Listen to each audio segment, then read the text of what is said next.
Арбаңыздар, эскерели эс тутумдун барында рубрикабыздан биз бул жолу Ат Башы районундагы мурунку пограничник, азыркы Казыбек айылындагы чарбанын активдери менен тааныштырганы турабыз. Алдыңыздардагы сүрөт бир райондук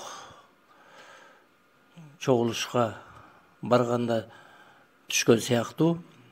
Алдыңкы катарда отургандар оңдон солду көздөй Өмүрзаков Арун, Томотоев Базарбай, Карыбеков Ыбрайым Акун Ыбыш, Акунов Таке, Мамытов Жээнкул, Тентиев Асый.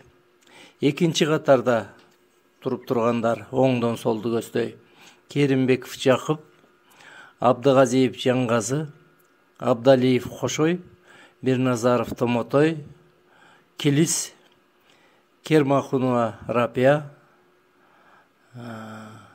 Рапиянын аркасындагы Дөкөева Салиман, катарда турган Токоев Абдымомун, анан четки аял Алиева Күлүйпа. Үчүнчү катарда тургандар оңдон солду көздөй Өскөналиев Абыл, Мамалаев Кожоакун, Майлыбашев Өмөр, Абдыразаков Токтосун. Арткы катарда тургандар оңдон солду көздөй Калчаев Дүйшөн, Жапаров Бегалы, Алымкожоев Жумадил, Осмонов Бактыгул, Жусупов Өмөр, Жунусалиев Орозобек, Мамбеткадыров Карыке. Алдыңкы катарда отургандардан Өмүрзаков Арун учурунда чарбада ферма башчысы сыяктуу жумуштарда иштеп келген. Томотоев Базарбай мектепте музыка сабагынын мугалими, кийин ошол чарбада клубтун башчысы, кийинчерээк ферма башчысы сыяктуу иштерди аркалап келген. Карыбеков Ыбыш Ыбрайым Акун агабыз бул өмүр бою чабандык кесипте жүрдү. Бул кишинин жолдошу Алымбекова Турдубай эжебиз дагы ошол жардамчы чабан катары союзга белгилүү болуп, мындайча айтканда Кыргыз Республикасынын жогорку советине депутат болгон киши. Андан кийин Акунов Таке, бул кишини мурунда тааныштырганбыз. Бул кишинин өзү кесиби тарыхчы, агартуу системасында иштеп жүрүп, кийин коомдук иштерге өтүп, партиялык уюмду жетектеп, колхоздун башкармасынын төрагасы болуп, райондук партия комитетинин секретары болгонго чейинки чоң кызматтарды аркалап келген. Кийин мектептин директору болуп жүрүп, андан кийин тарых коом таануу сабагынын мугалими болуп жүрүп эс алууга чыккан. Мамытов Жээнкул агабыз бул чарбачылыкта ушул эң тажрыйбалуу ферма башчысы десек болот. Өмүрүнүн акырына чейин ушул кызматта жүрдү. Тентиев Асый дагы ферма башчылыгында, Карасакалда ошол комплекс бригадир мына ушул сыяктуу кызматтарды аркалап жүрдү. Андан кийин туруп тургандардан ошол оңдон солду көздөй Керимбеков Жакып бул биздин айылдык эмес, бирок райстаттын төрагасы болуп иштеп турган киши. Андан кийинки Абдыгазиев Жаңгазы, бул киши агай, математика сабагынын мугалими эле. Эң өз кесибин жакшы сүйгөн жакшы инсан эле. Абдалиев Кошой, бул кишини да мурун тааныштырганбыз. Кесиби математика сабагынын мугалими, партиялык жогорку мектепти бүтүрүп келип, партиялык комитеттин катчысы, кийин пограничник колхозунун башкармасынын төрагасы болуп, аябагандай түшүмдүү, ийгиликтүү иштеп келген адам. Кийин мектепке келип, мектепте жетекчилик кылып, окуу бөлүмүнүн башчысы, мектептин директору болуп, математика сабагынын мугалими болуп жүрүп, эс алууга чыккан адам.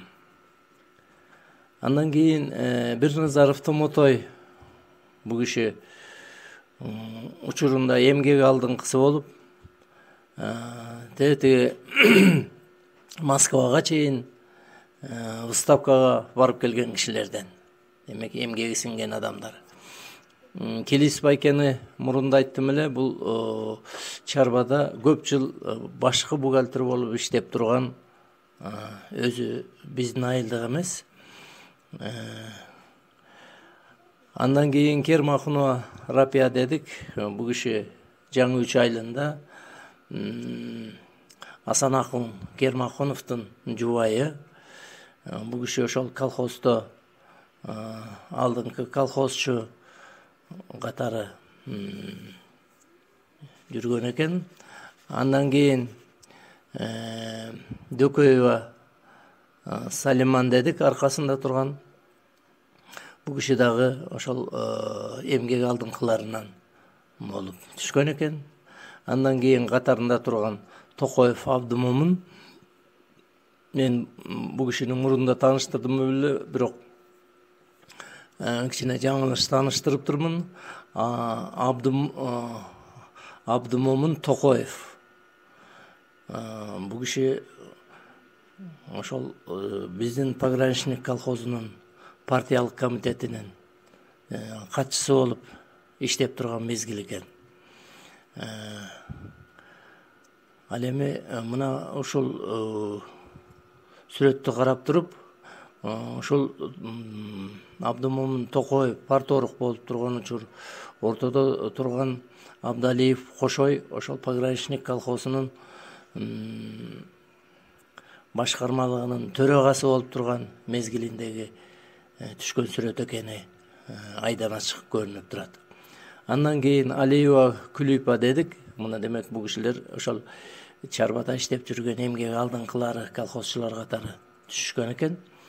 Арткы 3-чү катарда тургандардан оңдон солду көздөй Өскөн Алиев Абыл, менин атам. Бул киши мурунда тааныштырылды эле. Бул жаш мезгилинен тарта чарбада иштеген, ферма башчылыгынан тарта өйдөлөп жүрүп отуруп, партиялык комитеттин катчысы, колхоздун башкармасынын төрагасы болуп иштеген киши. Кийин узак жылдар бою ревкомиссиянын төрагасы болуп туруп, ошол эс алууга чыгаардын алдыңкы жылдарында ошол топоз фермасы болуп иштеп туруп, анан эс алууга пенсияга чыккан адам. Андан кийин Мамалаев Кожакун, бул колхоздун бухгалтериясында бухгалтерлик кызматты өтөп турган учур экен.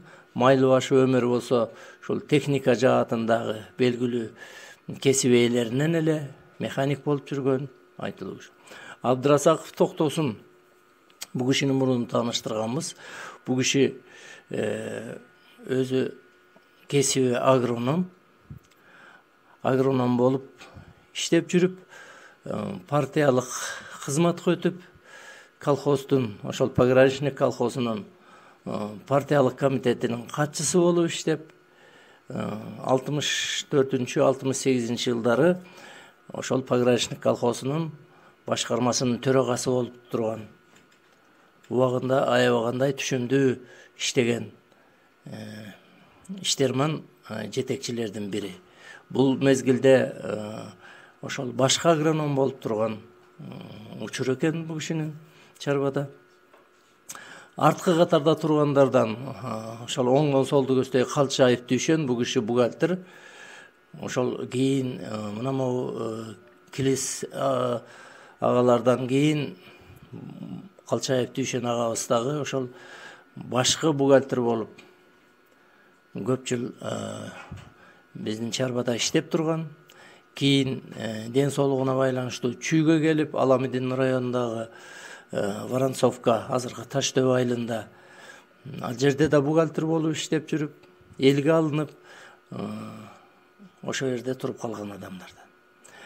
Андан кийин Жапаров Бегалы агабыз, бул киши убагында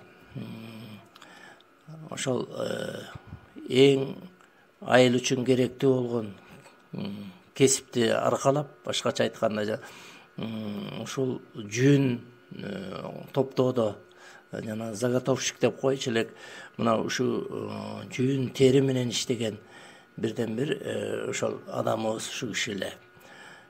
Кийин ошол комплекс бригадир болгонго чейинки жумуштарды аркалаган.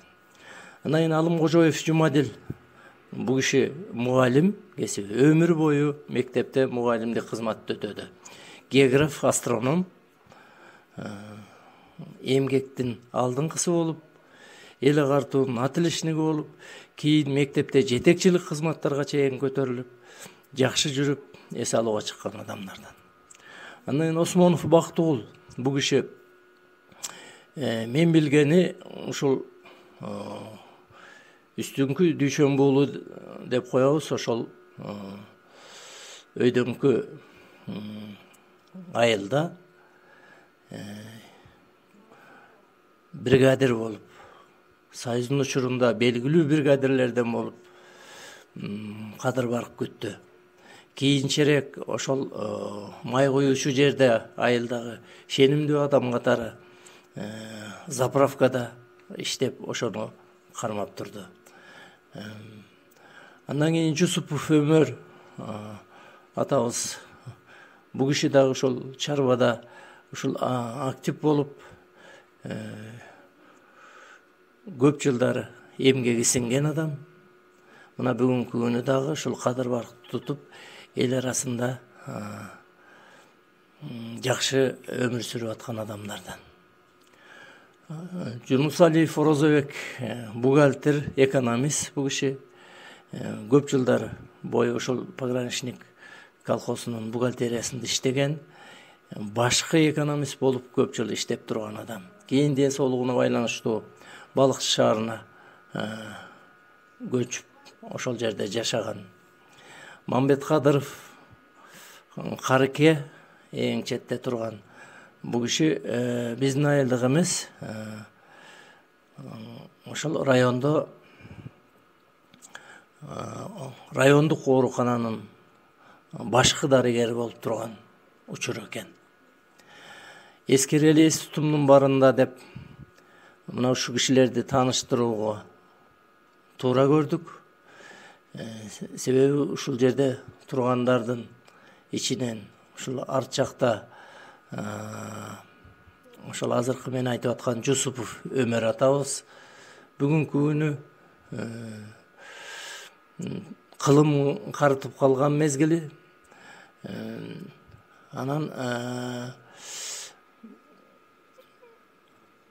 бул жерде биздин айылдык эместерди айта албайм, кишилер кайда экендигин. Дээрлик бул жерде тургандардын бардыгы ошол Өмөр атабыздан башкасы дүйнө салган. Бул жерде аял кишилерди, апаларыбыздын тагдырын биле албайт экенмин. Бул Рапия апабыз дагы өтүп кеткенин билем. Андан сырткары берки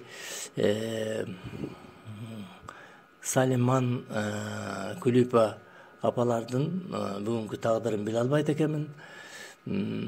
Токоев Абдумомун Партооруктагы бул автокырсыгынан кайтыш болгондугун Килис башкы бухгалтердин дагы бизден кеткенден кийин 78-жылдар болсо керек кайтыш болгон деп билемин. Мындайча айтканда, бул жерде тургандардын дээрлик бардыгы бүгүнкү күнү дүйнө салган. Эскери элес тутумдун барында деп, мына ушул эмгеги сиңген адамдарды эстей жүрөлү дедик. Эскерүүнү алып барып аткан мен Нарымбек Өскөналиев Абыл уулу. Саламатта болуңуздар.